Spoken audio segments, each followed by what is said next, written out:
अब से थोड़ी ही देर में 5 राज्यों में होने वाले विधानसभा चुनावों की तारीखों का ऐलान होने वाला है। चुनाव आयोग आज दोपहर 12 बजे प्रेस कॉन्फ्रेंस करके तारीखों का ऐलान करेगा। जिन 5 राज्यों में ये विधानसभा चुनाव होने हैं उनमें मध्य प्रदेश, छत्तीसगढ़, राजस्थान, तेलंगाना और मिजोरम है। तारीखों के ऐलान के साथ ही आचार संहिता भी लागू हो जाएगी। इन चुनावों से सीधे 2024 में होने वाले लोकसभा चुनावों को जोड़कर देखा जा रहा है और इसलिए इसकी तैयारियां भी पहले से शुरू हो गई हैं। अब आज दोपहर 12 बजे चुनाव आयोग इन राज्यों के लिए तारीखों का ऐलान कर देगा।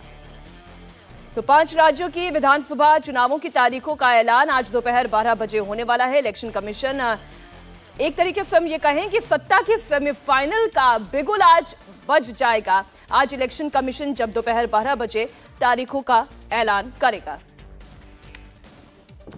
तो इंतजार 12 बजे का है जब चुनाव आयोग की तरफ से इन 5 राज्यों में होने वाले चुनावों की तारीखों का ऐलान कर दिया जाएगा। और ऐसे में इन चुनावों को सत्ता के सेमीफाइनल के रूप में भी देखा जा रहा है। किन किन राज्यों में कितनी कितनी सीटें हैं और कितने चरणों में ऐलान किया जाएगा चुनावों की तारीखों का, वो देखने लायक होगा। मीनाक्षी, तो आइए, ग्राफिकल रिप्रेजेंटेशन भी इंडिया टीवी के देखिए पूरी तैयारी रहती है और नक्शा इस वक्त आपके सामने है और साथ ही मेरे सहयोगी Devendra Parashar, India TV political editor भी हमारे साथ मौजूद हैं। तो देवेंद्र, आप भी हमें यहीं ज्वाइन कर लें और देखिए नक्शा इस वक्त दर्शकों के सामने है। मिजोरम, राजस्थान, छत्तीसगढ़, मध्य प्रदेश, तेलंगाना, इन 5 राज्यों में चुनावी बिगुल अगर हम ये कहें ऑफिशियली तौर पर आज बच जाएगा। हाँ, निश्चित तौर पे। और चुनाव के तारीखों की संभावना की बात करें तो 10 नवंबर के बाद कोई भी पहली तारीख हो सकती है। 10 नवंबर या उसके बाद की कोई तारीख पहली हो सकती है, ऐसा माना जा रहा है। और जो सोर्सेज के द्वारा इन्फॉर्मेशन मिल पा रही है कि सिर्फ छत्तीसगढ़ में ही 2 चरण में चुनाव है, बाकी जगह पे 1 चरण में ही चुनाव हो रहा है। छत्तीसगढ़ का चुनाव संभव है कि सबसे पहले हो। शुरू में जो नक्सल प्रभावित इलाके हैं, हालांकि अब 2 ही 3 जिले रह गए हैं, लेकिन शुरू में उन्हीं जिलों पे फोकस किया जाएगा चुनाव कराने पे, बाकी के जिले बाद पे। राजस्थान की बात करें तो राजस्थान और तेलंगाना के चुनाव आसपास हो सकते हैं। उनकी जो चुनाव की तारीख होगी वो आसपास हो सकती है। और मध्य प्रदेश और मिजोरम के चुनाव की तारीख आसपास हो सकती है।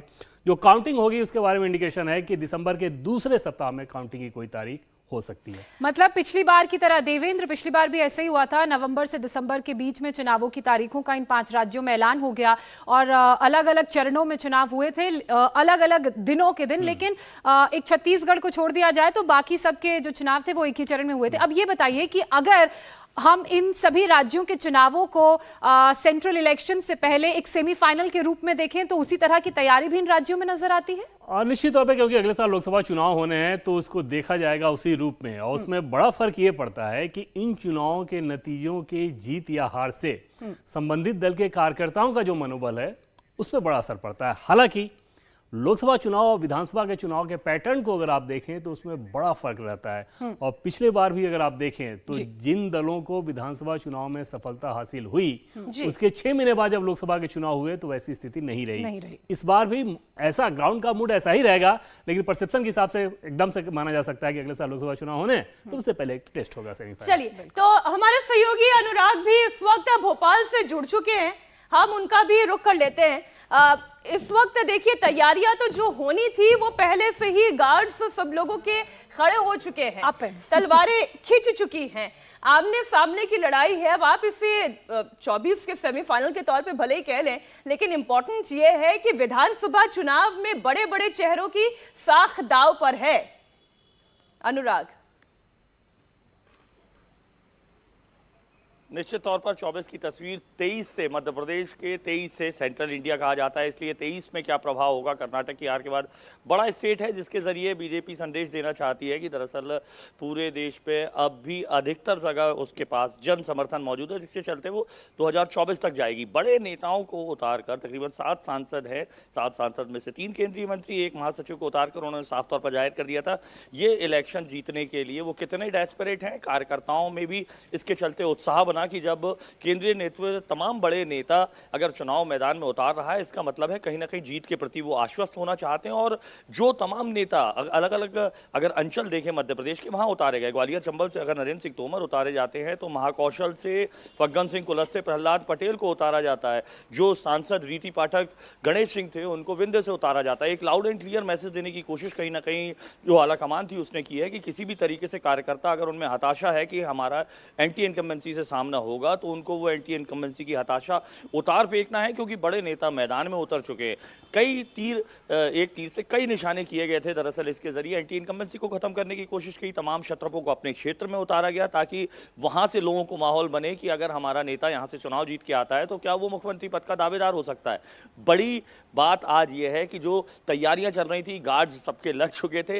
अब 12 बजे के बाद जैसा ही चुनाव की तारीखों की घोषणा होगी तो फ्रंट फुट पर आ जाएंगे। हालांकि फ्रंट फुट पर अभी भी थे। अगर हम बात करें 2 दिन पहले ही तकरीबन 14,000 लोकार्पण और शिलान्यास एक ही दिन में मुख्यमंत्री शिवराज सिंह चौहान ने तकरीबन 56,000 करोड़ की लागत से किया। यानी फ्रंट उनका तैयार था। घोषणाओं का सिलसिला है। अब ये तो आचार संहिता लागू होने के साथ ही खत्म होगा, क्योंकि अभी हमने देखा 2 दिन पहले ही राजस्थान में भी जातिगत जनगणना की बात कर दी। ये कितना मुमकिन है ये हम सब जानते हैं, लेकिन इसके बावजूद घोषणा करने में क्या जाता है, घोषणा तो हो ही जाती है। हालांकि मीनाक्षी, बड़े बड़े चेहरों का आपने जिक्र किया तो वो खुद अब इस को लेकर सस्पेंस में है कि क्या इस बार टिकट मिलेगा नहीं मिलेगा, उस पर भी आगे बात करेंगे। सुरेखा का रुख कर लेते हैं। हैदराबाद से सुरेखा हमारे साथ है। सुरेखा, 119 सीटें हैं तेलंगाना की जहां पर इस बार चुनाव होगा। ऐसे में वहां किस तरह से आप देख रही हैं जो पार्टीज हैं वो अपना प्रचार कर रही हैं और कौन कितनी पुरजोर कोशिश कर रहा है? बीजेपी के लिहाज से तेलंगाना को कैसे देखें? जी देखिए, जहाँ तक बात अगर हम करते हैं कि पार्टियों की और पार्टियों के क्या कैंडिडेट्स हैं और मैनिफेस्टो क्या है, तो कांग्रेस तो एक एक करके अपना मैनिफेस्टो रिलीज़ कर रही है और अब जल्द ही जो है ये माना जा रहा है कि SC STs जो माइनॉरिटीज़, इनके लिए भी अलग अलग मैनिफेस्टो जो है कांग्रेस की तरफ से रिलीज़ किए जा रहे हैं। जहाँ तक कि हम देखते हैं BRS की, BRS ने भले ही जो है चुनावी बिगुल के तौर पर नहीं बजाया, लेकिन जिस तरीके से KCR के बेटे KTR और उनके भांजे हरीश राव, जिनकी अहम भूमिका है BRS पार्टी में और मंत्रियों के नाते भी, उन्होंने अपनी तरह से प्रचार प्रसार जोरों से शुरू कर दिया है। और जिस तरीके से BRS पार्टी की जो सरकार है, उन्होंने जिस तरह से स्कीम्स का ऐलान किया है लगातार, क्योंकि अब उनको भी पता है कि इलेक्शन कोड लागू होने जा रहा है, तो उनकी तरफ से भी स्कीम्स का ऐलान किया जा रहा है। लेकिन सबसे अहम इस वक्त बीजेपी के लिए तेलंगाना में अपनी पकड़ मजबूत करना, और यहाँ पर पकड़ मजबूत करने की ज़रूरत इसीलिए भी है क्योंकि जिस तरीके से कर्नाटका में जो है उनकी हार हुई है, उसके बाद दक्षिण में अगर वो अपने आप को मजबूत करना चाहता है तो वो एक तेलंगाना है और यहाँ पर उसके आसार ज़्यादा दिखते हैं, कम से कम अगर हम बात करते हैं कि बाकी राज्यों के मुकाबले। तो ऐसी स्थिति में बीजेपी किसी भी तरीके से तेलंगाना में जो है ज़्यादा से ज़्यादा सीट जीतना चाहती है और इसीलिए नरेंद्र मोदी जब हाल ही में आए और 3 दिन में उनकी 2 सभाएं होती है, तो उन्होंने जिस तरीके से वार किया KCR पर, तो ये कहीं ना कहीं बता रहा था कि बीजेपी पूरी तरीके से इस जो चुनाव का रण है जिस वक्त आप ये बात कह रहे हैं, हम इस वक्त दर्शकों को ग्राफिक्स के जरिए ये भी बता रहे हैं कि तेलंगाना में कौन सी पार्टी की स्थिति क्या है। मसलन अगर हम BRS जो सबसे बड़ी पार्टी है, जिसकी सरकार है, विधानसभा में 88 सीटें उनके पास है, और वहीं AIMIM की बात करें तो 7 सीटें उसके पास है। हमारे साथ हमारे सहयोगी देवेंद्र पराशर स्टूडियो में ही मौजूद हैं। अब देखिए ना, अगर हम तेलंगाना, राजस्थान, छत्तीसगढ़, इन सभी राज्यों का कुल देखें तो 679 सीटों पर चुनाव होने हैं। हम इसे सेमीफाइनल ना कहें तो फिर क्या कहें? और एक और चीज देवेंद्र, मैं आपसे इसी में जानना चाहूंगी कि कर्नाटक तो नहीं हुआ, लेकिन क्या तेलंगाना बीजेपी के लिए साउथ का एंट्री गेट बन पाएगा? और पहले तेलंगाना की बात कर लें तो निश्चित तौर पे नहीं, और मुझे नहीं लगता कि बीजेपी का कोई भी नेता ये सोच रहा होगा कि तेलंगाना में बीजेपी की सरकार बनेगी या सोच रहा है कि बीजेपी की सरकार बनेगी। कोशिश ये है कि सीटें ज़्यादा आए ताकि लोकसभा चुनाव में पिछली बार जिस प्रकार से शानदार सफलता बीजेपी को हासिल हुई थी उसमें कुछ और सीटों का इजाफा किया जा सके। बीजेपी की पूरी कोशिश तेलंगाना को लेकर यही दिख रही है। दूसरी चीज़ मीनाक्षी, जो आपने बताया सेमीफाइनल परसेप्शन के लिहाज से सेमीफाइनल की ही चर्चा होगी, लेकिन अगर पिछले नतीजों की आप बात कर लें, तेलंगाना में क्या हुआ, राजस्थान में क्या हुआ, छत्तीसगढ़ में क्या हुआ विधानसभा चुनाव में, फिर जब वहीं उन्हीं राज्यों में लोकसभा के चुनाव हुए तो फिर स्थिति कैसी थी। तो वहां पर फिर आप ये नहीं कह सकते कि विधानसभा चुनाव के जो नतीजे हैं वो लोकसभा को लेकर कोई रिफ्लेक्शन दे रहे हैं। लेकिन जैसा कि पहले मैंने कहा था कि इसमें आपके कार्यकर्ताओं का मूड बनता या बिगड़ता है। अगर आपके कार्यकर्ता, आपकी जीत होती है तो आपके कार्यकर्ता और ज़्यादा उत्साहित हो जाता है, जैसा कि कांग्रेस पार्टी के लिए लिहाज से दिख रहा है कि कर्नाटक में उनको जीत हासिल हुई और इस विधानसभा चुनाव में उन्होंने और ताकत लगा दी है अपनी, और ज़्यादा जोशो खरोश के साथ वो इस काम को कर रहे हैं। अपोजिशन अलायंस जो है कांग्रेस पार्टी का निश्चित तौर पे ये एक बड़ा टेस्ट है ये गठबंधन बनने के बाद, और उनकी ये कोशिश होगी कि इन राज्यों में ज़्यादा से ज़्यादा जीत हो और उसके आधार पर एक नैरेटिव सेट किया जाए कि जिस बात को वो कह रहे हैं कि देश का मूड बदल चुका है, प्रधानमंत्री नरेंद्र मोदी के खिलाफ है देश का मूड, अगर तो वो इन विधानसभा चुनाव के नतीजों में रिफ्लेक्ट हो रहा है। दूसरी तरफ बीजेपी की कोशिश रहेगी कि जैसे मध्य प्रदेश की बात कर लें, राजस्थान की बात कर लें, तो इन दोनों राज्यों में पार्टी ने अपनी पूरी ताकत झोंक रखी है और पार्टी की ये पूरी कोशिश रहेगी कि इन दोनों राज्यों में जीत हासिल हो। छत्तीसगढ़ से बीजेपी को बहुत ज़्यादा उम्मीद नहीं है क्योंकि वहाँ पर पार्टी की स्थिति अच्छी नहीं है। तेलंगाना के बारे में मैंने पहले आपको बताया। तो कुल मिलाकर अगर हिंदी हटलैंड के हिसाब से बात करें तो दो बड़े राज्य हैं, राजस्थान और मध्य प्रदेश, जहाँ बीजेपी की बड़ी परीक्षा है और बीजेपी ने अपनी पूरी ताकत झोंक और रखी है। देवेंद्र, अगर सेंट्रिस्ट अप्रोच से भी हम देखने की कोशिश करें तो बीजेपी के पास छत्तीसगढ़ में रमन सिंह के बाद कोई ऐसा बड़ा नाम तुरंत बोलने में, जुबान पर भी नहीं आता। अगर आप परसेप्शन की बात करें तो इसलिए छत्तीसगढ़ बीजेपी के लिए मुश्किल हो सकता है, लेकिन मध्य प्रदेश भी आसान नहीं होने वाला है। अनुराग हमारे साथ जुड़े हुए हैं और यही वजह है कि केंद्रीय मंत्रियों को चुनावी मैदान में उतार दिया गया, जिन्हें इस बात का अंदेशा ही नहीं था, जो ये मान चुके थे कि अब तो उन्हें कभी विधानसभा चुनाव लड़ना नहीं है, राज्य की राजनीति करनी नहीं है, वो भी अब चुनाव लड़ रहे हैं। और इसके पीछे एक बहुत बड़ी वजह ये भी है कि पिछली बार का जो नतीजा रहा था वो भी कोई उत्साह पैदा करने वाला नहीं था बीजेपी के लिए। अनुराग, देखिए, एंटी इनकम्बेंसी 18 साल एक बड़ा लंबा वक्फा हो जाता है, जहां कहीं ना कहीं क्षेत्रीय स्तर पर, गांव कस्बे लेवल पर एंटी इनकम्बेंसी हो जाती है। उसी एंटी इनकम्बेंसी लड़ने के लिए तमाम बड़े क्षत्रपों को उतारा गया था ताकि चुनावी समीकरण को वो चेंज कर सके। और यही वजह रही कि जिन नेताओं ने सोचा नहीं था, सिर्फ प्रचार के लिए सोचा था, वो मैदान में उतरते नजर आ रहे हैं। दरअसल इसके पीछे एक बड़ी स्ट्रेटजी भी काम कर रही थी कि जो नेता जिन्हें विधायक बनने के बाद, सांसद बनने के बाद केंद्रीय मंत्री के पद से नवाजा गया है, तो उनकी जिम्मेदारी केवल उनकी लोकसभा क्षेत्र नहीं है, आसपास की तमाम ऐसी सीट्स हैं जिन पर उनको जिताना जरूरी है। ग्वालियर चंबल की बात करें तो पिछली बार 36 सीटों में से 28 सीटें तकरीबन जो है वो कांग्रेस के पाले में आई थी।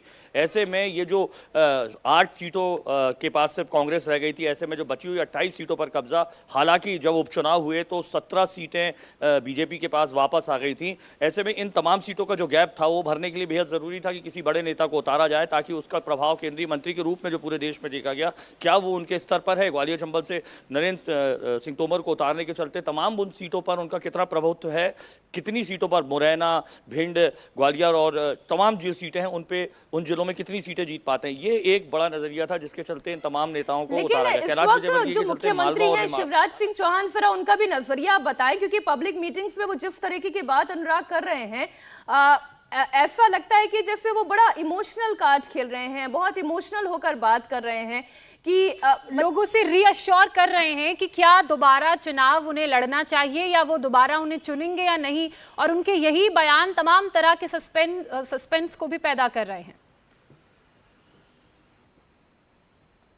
देखिए, विपक्ष इसी बात को उठा रहा है। दरअसल 2008 का चुनाव हो, 13 का चुनाव हो या 2018 का चुनाव हो, मध्य प्रदेश के तमाम जो चुनाव हैं वो सीएम को एक तरीके से, जो शिवराज सिंह चौहान है, उन्हें आगे रखकर, हालांकि वो घोषित तौर पे ना कहा गया हो लेकिन उन्हें आगे रखकर लड़े गए। दरअसल जन आशीर्वाद यात्रा जो बीजेपी की एक फ्लैगशिप यात्रा होती है, जिसमें 5 सालों में उन्होंने क्या काम किया ये गाँव कस्बे शहर तक जाके बताते हैं, उसमें जो एक चेहरा रहता था वो इकलौता शिवराज सिंह चौहान का रहता था। लेकिन इस बार की तस्वीर पूरी बदलती दिखाई दी जब जन आशीर्वाद यात्राओं की घोषणा हुई अलग अलग 5 अंचलों से। अमित शाह खुद उस घोषणा को करने आए, तो तस्वीरें सोची जा रही थी कि अमित शाह और उनके पीछे जो बैकड्रॉप लगा होगा उसमें अमित शाह और शिवराज सिंह चौहान की तस्वीर होगी कि इनके नेतृत्व में लड़ा जा रहा है। लेकिन जब वो बैकड्रॉप खुला तो दिखा कि अकेले शिवराज सिंह चौहान नहीं है, तमाम क्षत्रप जो मध्य प्रदेश के रहे हैं, नरेंद्र सिंह तोमर, प्रहलाद पटेल, नरोत्तम मिश्रा, कैलाश विजयवर्गीय समेत तमाम बड़े बड़े चेहरे थे। यानी जन आशीर्वाद यात्रा जो 2008, 13 और 18 को अकेले शिवराज सिंह चौहान निकाल रहे थे, वो तमाम बड़े जो नेता हैं उनके नेतृत्व में निकली। हर नेता कहीं अलग अलग जगह से, चाहे वो ग्वालियर चंबल से हो, चाहे विंध्य से हो, महाकौशल बुंदेलखंड से, बड़े नेताओं के चेहरों पर देवेंद्र का भी निकली। तो कहीं ना परसेप्शन कहीं जान एक लेते संकेत हैं। देवेंद्र, ये भावनाएं क्यों उबल उबल कर बाहर आ रही हैं? कौन सी भावना है? कि जनता के शिवराज बीच सिंह चौहान की कर हाँ, रहे हैं। जनता के बीच शिवराज सिंह चौहान जा रहे हैं, उनसे पूछ रहे हैं कि मैं चुनाव लड़ूं ना लड़ूं। इसके अलावा देवेंद्र, मैं सेंट्रल पर्सपेक्टिव से आपसे ये समझना चाहूंगी, पिछले 15 दिनों में 3 बार विधानसभा चुनाव में प्रचार करने के लिए प्रधानमंत्री मध्य प्रदेश पहुंचे।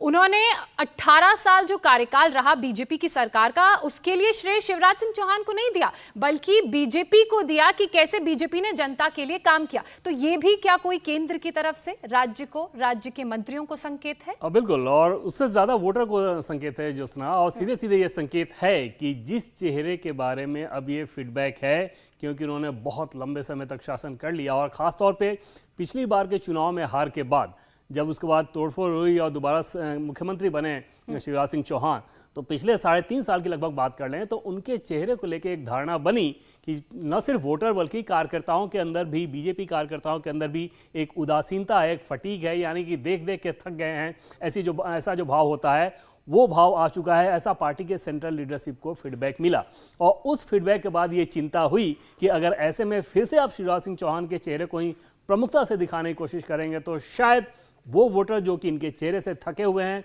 वो उदासीन ना हो जाएं, वो कार्यकर्ता उदासीन ना हो जाएं।